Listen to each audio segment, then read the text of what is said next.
hope you are doing great on this Monday afternoon. And last week I talked a little bit about getting clear. And one of the amazing steps about having to get clear is to really learning how to feel your feelings. So the tendency for most of us when it comes to feelings is to pretend that they're not happening, deny them, avoid them, and then somehow we feel like this is going to make it better, and it doesn't really help us get clear, and it really actually becomes then a block to getting the things or living the life that we actually want, because it begins to fester. So a great step in getting clear is to really begin to feel your feelings. So what does this really look like? Well, our feelings can kind of be like an inner compass, and this is something that law of attraction usually teaches and really teaches, that you can tell what you're attracting by the way that you're feeling. So most of us can kind of feel when we're happy, when we're positive, when we're upbeat. We're definitely going to be attracting things into our life that align themselves with that kind of energy. If we start to feel crappy, crummy, moody, or whatever the case may be, angry, upset, resentful, we'll begin to align ourselves with those feelings, and that inner compass of ours will begin to attract those situations that align ourselves to that feeling.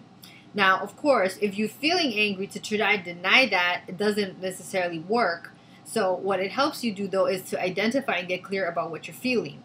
So once you get clear, see, it's all part of the getting clear process. Once you get clear about, okay, I'm upset, then you can go into the, okay, I'm going to feel the feeling of being upset.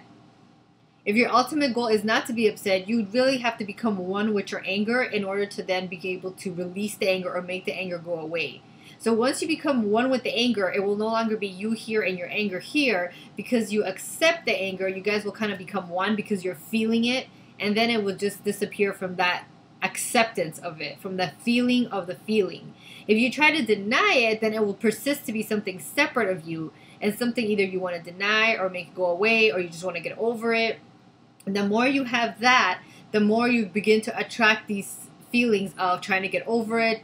So it's kind of like a vicious cycle. You really have to try to get yourself out of it, which is not always the easiest thing to do. So sometimes at this point, when you're feeling your feelings, let yourself feel it, let yourself sit with it. If you want to give yourself a little boost, sometimes focusing on the things that are going well might help you, or sometimes listening to a great piece of music might make you snap out of it. And something that I really do is I feel my feelings, but I pray about it. So I pray for the miracle. I pray for the shift in my perception. I understand and I recognize that I'm feeling angry, but I don't want to be, because I know that if I continue to be angry, that's what I'm going to be attracting. But I know denying it is only going to bring me more denial and frustration.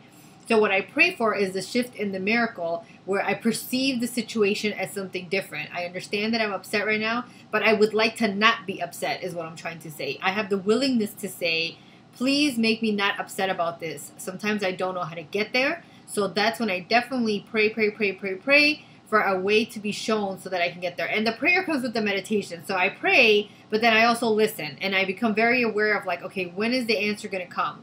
What's going to help me shift away from my anger once I have felt it into a feeling of happiness or joy or peace or whatever it is that I'm trying to get to. But I'm definitely not going to get to it pretending that I'm not upset or I'm not angry. That's just going to kind of make it worse, or it's going to be fake. And it's what tends to lead to, like, very unhealthy relationships in our lives, when we pretend like we're not upset at things. And it really leads to, never mind relationships, but unhealthy us. Like, we become unhealthy because that energy does not, once energy is created, that energy of anger, it cannot be destroyed. So you really have to be going into the place of transforming it and healing it, because if you're not doing that, it's just festering in there. It's just staying with you. So a huge tip, again, for getting clear is to really begin to feel your feelings. To really get to the dreams and the things that we want to accomplish in our life, we really have to eliminate the blocks. And the blocks are created a lot of times by our feelings of fear, our feelings of resentment, our feelings of anger, our feelings of frustration, of guilt, whatever it is.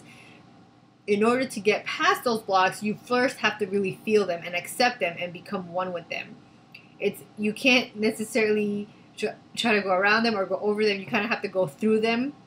So you really have to feel those feelings. So remember to feel your feelings, sit with your feelings, become one with your feelings, and then the miracles will occur with your willingness to say, I don't know how to get past this, but show me the way. I don't know how to get over it, but show me the way. And definitely once you've embraced those feelings, you kind of have recognized them, you come to accept them, so then the help can come a lot easier than you pretend to deny them. If you pretend to deny them, then why is the help coming? Like, what are you trying to make better? You're denying that anything is wrong, so unless you become open to the help, and you're not going to become open to the help if you think nothing needs to get healed. Do you see how this is working? So you have to become open to the healing so that you can ask for the help. If you're not open to that and you try to deny it or make it go away, then the help definitely isn't going to come, because the help comes when you ask. It's one of those ask and you shall receive.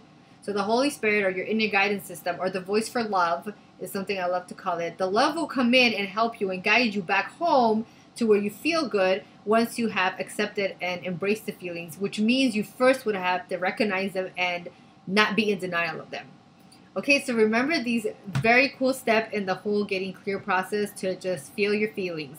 And that can apply to so many different things, but it's a very healthy step to take in your life, to feel something and actually let yourself sit with it, and then be the witness to the miracle that will come once you've embraced that feeling, accepted it, and chosen to heal it and ask for a miracle to happen in place of those feelings. I hope you have a wonderful week, and remember to feel your feelings. Bye, guys.